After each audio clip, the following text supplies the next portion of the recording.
അന്വേഷണം ആവശ്യമാണ്. എനിക്ക് തോന്നുന്നു ഈ ആക്ഷേപമൊക്കെ വന്നു കഴിഞ്ഞാൽ ചെന്ന് എന്തെങ്കിലും ഒരു ബുദ്ധിമുട്ടിലാവുമെന്ന് പേടിച്ചായിരിക്കും സുരേഷ് ഗോപി കഴിഞ്ഞ ഒരു മാസക്കാലത്ത് കാണാനില്ല. എന്നിട്ട് വീടുകളിൽ ഞാൻ പോയിരുന്നു.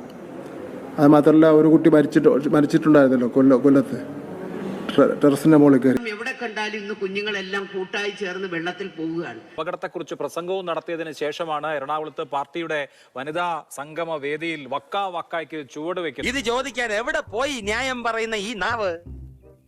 മന്ത്രിയായിട്ടുള്ള ശിവൻകുട്ടി മാധ്യമങ്ങളോട് സംസാരിച്ച് നിങ്ങൾ കേൾക്കണം. ആ കുട്ടിയുടെ കുടുംബത്തിന് പോക്കറ്റ് മണി കൊടുത്തു എന്നാണ് അദ്ദേഹം സ്വന്തമാക്കിയത്. ഏറ്റവും നിർമ്മലമായി പ്രതികരിക്കുന്ന ഒരു മന്ത്രിയാണ് താങ്കൾ. പക്ഷെ അക്കൂട്ടത്തിൽ ഇന്നിപ്പോൾ ഉച്ചയ്ക്ക് സംസാരിച്ചപ്പോൾ താങ്കൾ പോക്കറ്റ് മണി എന്നൊക്കെ വിശേഷിപ്പിക്കുകയുണ്ടായി. ആ പ്രയോഗം ഒരു അനുചിതമായി എന്ന് താങ്കൾക്ക് തോന്നുന്നുണ്ടോ മിനിസ്റ്റർ?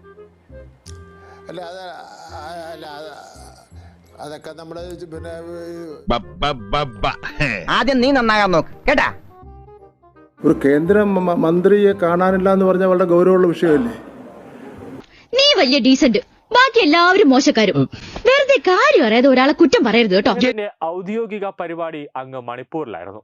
ആശുപത്രിയിൽ അടക്കമെത്തി സാധാരണക്കാരെ കണ്ട സുരേഷ് ഗോപി അവിടെ നടത്തിയ ഇടപെടലുകളെല്ലാം ഇപ്പോൾ സമൂഹ മാധ്യമങ്ങളിൽ വൈറലാണ്. അല്ല സാർ, ഇതൊന്നും അറിഞ്ഞില്ലപ്പോ.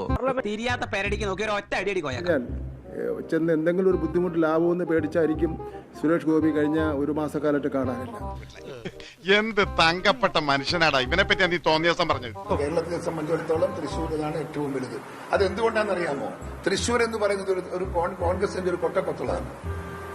ഇത്രയേറെ ഭൂരിപക്ഷം കിട്ടാനും ഒരു സ്ഥാനാർത്ഥി പുറത്തുനിന്ന് വന്ന് മത്സരിച്ചിട്ട് ഇത്രയധികം വോട്ട് കിട്ടാനും അത് അസാധ്യമാണ് എന്ന് നിങ്ങൾ എന്തൊക്കെ അങ്ങേർക്ക് പണി കൊടുക്കാൻ നോക്കി. അപ്പോൾ ആളുകൾ ചോദിച്ചാൽ പിന്നെ ഇയാളെ ജയിപ്പിച്ചു വിട്ടേക്കാം. അങ്ങനെയല്ലേ സുരേഷ് ഗോപി ജയിച്ചത്?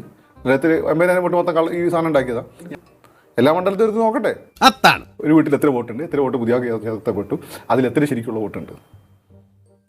തോൽവി അംഗീകരിക്കണം. അതാണ് അതിൻ്റെ ഒരു മര്യാദ. ഒരു ഫീൽഡിൽ പോലും ഞങ്ങൾ 2 സ്ഥാനാർത്ഥികൾ ഞങ്ങൾ സ്ഥിരം കണ്ടുമുട്ടാറുണ്ടായിരുന്നു. ഞാനും സുനിൽകുമാർ. ഒരിടത്തും സുരേഷ് ഗോപിനെ കണ്ടിട്ടില്ല. വന്ന് അടുത്ത കോമഡി.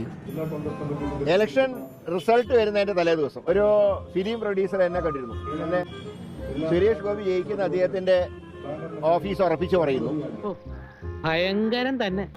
ജൂൺ 3-ാം തീയതി ആ ഫിലിം പ്രൊഡ്യൂസർ എന്നോട് പറഞ്ഞു. ഞാൻ അദ്ദേഹത്തിന്റെ പേര് പറയുന്നില്ല, കാരണം അദ്ദേഹം സംശയമൊന്നുമില്ലല്ലേ നടന്നിട്ടുണ്ട്. വിജയം നേരത്തെ തന്നെ BJP ഉറപ്പിച്ചു എന്നുള്ളതിന്റെ ഉദാഹരണമാണ് ആ ഇലക്ഷൻ റിസൾട്ട്.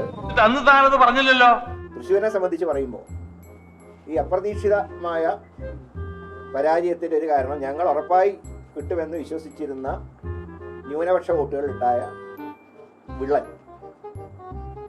അതാണ് ഇവിടെ ഇത്രയും ഒരു മുന്നേറ്റം BJPക്ക് ഉണ്ടാക്കാൻ കഴിഞ്ഞത്. മുന്നോക്ക സമുദായത്തിൻ്റെ ഏതാണ്ട് മുഴുവൻ വോട്ടുകളും അതുപോലെ ക്രൈസ്തവ വോട്ടുകളും അവർക്ക് സമാഹരിക്കാൻ കഴിയും. എവിടെ പോണു? വെള്ളം കുടിക്കണം. ഇത് കണ്ടിട്ട് കുടിച്ചാൽ മതി ഇല്ലെന്നും അതാണ് തെരഞ്ഞെടുപ്പിൽ താൻ പഠിച്ച പാഠമെന്നും സതീഷിനെ ലക്ഷ്യമിട്ട് K. മുരളീധരന്റെ ഒളിയമ്പ്.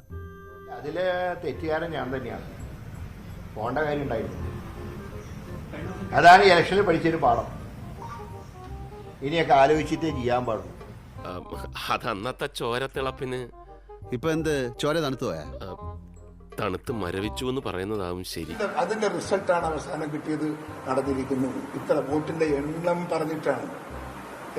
പറഞ്ഞിട്ടാണ് രാഹുൽ ഗാന്ധി ആ കണക്ക് കാണിച്ചിരിക്കുന്നത്.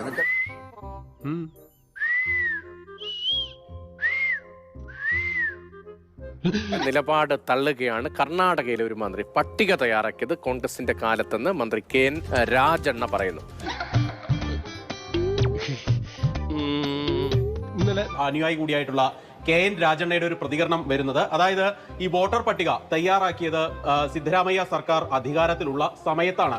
ഈ സമയത്ത് കോൺഗ്രസ് ഒന്നും ഈ വോട്ടർ പട്ടികയെ സംബന്ധിച്ച് യാതൊരുവിധ പരാതിയും ഉന്നയിച്ചില്ല. അത് പരിശോധിക്കാൻ കോൺഗ്രസ് നേതൃത്വം തയ്യാറായില്ല. പിന്നീട് ഈ പട്ടിക വെച്ച് തന്നെ ഇലക്ഷനും മറ്റും നടന്നു. ആ പരാതി നൽകേണ്ട സമയത്ത് ആ കാലാവധിക്കുള്ളിൽ യാതൊരു വിധത്തിലുള്ള നടപടിയും കോൺഗ്രസിന്റെ ഭാഗത്തു നിന്ന് ഉണ്ടായില്ല. കൃത്യമായിട്ടുള്ള വീഴ്ച ആ ഭാഗത്ത് ഉണ്ടായി എന്നാണ് KN രാജണ്ണ പ്രതികരിച്ചത്. അത് കഴിഞ്ഞ് ഇപ്പോൾ ഇങ്ങനെ ഇത്തരത്തിൽ ബഹളം വെക്കുന്നതുകൊണ്ട് യാതൊരു കാര്യവുമില്ല എന്നുള്ള ഒരു പ്രതികരണം. നമ്മളൊരു സത്യം പറഞ്ഞ അത്രയേ ഉള്ളൂ അല്ലേ? സത്യം പറഞ്ഞ നീ സത്യം പറഞ്ഞ ഈ കുടിലിന്റെ മുമ്പിൽ സത്യം പറഞ്ഞ വോട്ടർ പട്ടിക ക്രമക്കേടിൽ പാർട്ടി വിരുദ്ധമായ ഒരു പരാമർശം നടത്തിയതിന് മന്ത്രി KN രാജണ്ണ രാജിയിലേക്ക് പോവുകയാണ്. കോൺഗ്രസ് ഹൈക്കമാൻഡ് രാജി ആവശ്യപ്പെട്ടിരിക്കുന്നു. തോന്നി അതങ്ങനെ വരൂ. ഉടൻ മുഖ്യമന്ത്രിയെ കണ്ട് രാജണ്ണ രാജി നൽകിയേക്കും. വോട്ടർ പട്ടികയെക്കുറിച്ച് കാര്യമായ പരിശോധനയൊന്നും നടത്താതെ ഇപ്പോൾ പറയുന്നതിൽ അർത്ഥമില്ല എന്നുള്ളതായിരുന്നു രാജണ്ണയുടെ പരാമർശം. കിട്ടുന്ന പണി നമുക്ക് വേണ്ട സാർ. മരിച്ചാലും ഇങ്ങനെ ഒരു 4 മണിക്ക് കൂട്ടുവയ്ക്കാൻ എന്നെ കിട്ടില്ല. ഒരു കേന്ദ്ര മന്ത്രിയെ കാണാനില്ല എന്ന് പറഞ്ഞാൽ വളരെ ഗൗരവമുള്ള വിഷയമായിരുന്നില്ല. ഇപ്പോൾ ഇന്ന് മിസോറാമിലാണ് ബ്രീഫിംഗ് എങ്കിൽ ഹിയറിംഗ് നാളെ നാഗാലാൻഡിലായിരിക്കും. ഇങ്ങനെ ആയി കഴിഞ്ഞിട്ട് വെള്ളിയാഴ്ച രാവിലെ ഡൽഹിയിൽ വന്നിട്ട് മോഡിക്ക് ബ്രീഫ് ചെയ്യണം. മാസത്തിൽ വേറെ അത് കഴിഞ്ഞിട്ടാണ് ഈ കേരളത്തിലേക്ക് വരുന്നത്. വെള്ളിയാഴ്ച വൈകുന്നേരം ഫ്ലൈറ്റിന്. എന്നിട്ടാണ് അതിൻ്റെ ഇടയ്ക്ക് ഇറക്കിയ സിനിമയിൽ അഭിനയിക്കുന്നത്. ഗോപാലേട്ടൻ്റെ പടം ഉണ്ടല്ലോ, ഒറ്റക്കൊമ്പ് അഭിനയി. അങ്ങനെ മൂപ്പര് ഇങ്ങനെ തിരക്ക് പിടിച്ചുള്ള ഓട്ടത്തിലായിരുന്നു. അതിനിടയ്ക്ക് മൂപ്പര് നാട്ടിൽ വരുമ്പോൾ നിങ്ങളെ പത്രക്കാർ ന്യൂസ് ഉണ്ടാക്കാൻ വേണ്ടി ഈ കോലും കൊണ്ടുപോകും.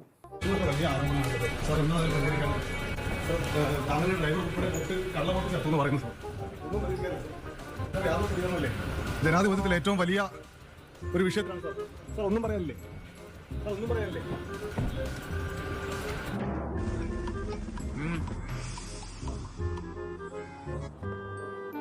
മുസ്ലിം വോട്ടുകളിൽ ചില നിയോജക മണ്ഡലങ്ങളിൽ LDFന്റെ കൂടെ നിന്നു. എന്നാൽ നമ്മൾ വിചാരിച്ചൊരു കൺസോൾട്ടേഷൻ മുസ്ലിം വിഭാഗത്തിന്റെ UDFന് കിട്ടിയില്ല. അടിസ്ഥാനപരമായി ഒരു കൂട്ടരെ പ്രീണിപ്പിക്കുക എന്നുള്ളത് അത് തന്നെയാണ് ഇവിടുത്തെ പ്രശ്നം. അടിസ്ഥാനപരമായുള്ള പ്രശ്നം അത് എപ്പോഴും ആ ലൈനാണ് എടുത്തു പോന്നിട്ടുള്ളത്. പ്രത്യേകിച്ച് കോൺഗ്രസ് ഇവിടെ ചെയ്തിട്ടുള്ളത്. അത് ഈ നിയമം, ഇതുപോലൊരു നിയമം എങ്ങനെ ഉണ്ടായി എന്ന് ഗൗരവമായി നിയമം ഒറ്റ പ്രാവശ്യം ഒന്ന് വായിച്ചാൽ ഞാൻ അതുകൊണ്ടാണ് ഇന്ന് ഇന്ത്യയിലെ ഈ ഒരൊറ്റ വഖഫ് നിയമം കയ്യിലെടുത്ത് ഇത് വായിച്ചതിന് ശേഷം എനിക്ക് വന്നിട്ടുള്ള, എന്റെ മനസ്സിൽ വന്നിട്ടുള്ളതും ഇതുവരെയുള്ള നിലപാടും ഇതാണ്. ഇന്ത്യയിലെ ഏറ്റവും വലിയ വർഗീയ പാർട്ടിയായി ഞാൻ കരുതുന്നത് കോൺഗ്രസിനെയാണ്. എന്താ പറഞ്ഞത് ശരിയല്ലേ? ഇതൊന്നും ആർക്കും അറിയില്ല എന്നാ വിചാരം.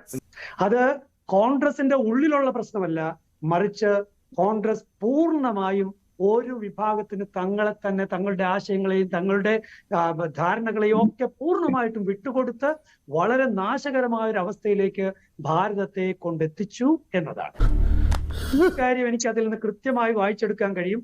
ആരൊക്കെ തള്ളിപ്പറഞ്ഞാലും CPM-ലും കോൺഗ്രസിലും ക്രൈസ്തവർക്ക് പ്രതീക്ഷ ഇല്ല എന്ന കൃത്യമായ ധ്വനി ഇന്നലെ മേജർ ആർച്ച് ബിഷപ്പിന്റെ വാക്യത്തിൽ ഉണ്ട്. അതിനെ തേച്ചു മാറ്റി കളയാമെന്ന് വിചാരിച്ചാലൊന്നും നടക്കില്ല. പണം മുഴുവൻ ഈ ഇരട്ടത്താപ്പ് കണ്ടുകൊണ്ടിരിക്കുകയാണ്. അപ്പോ അങ്ങനെ ഒരു സാധ്യതയുണ്ട്. അല്ല എങ്കിൽ BJP-യിലേക്ക് വോട്ട് പോകാം. അങ്ങനെ 2 സാധ്യതകളുണ്ട്. എല്ലാം നിങ്ങളുടെ കയ്യിൽ പോണ്ടല്ലേ?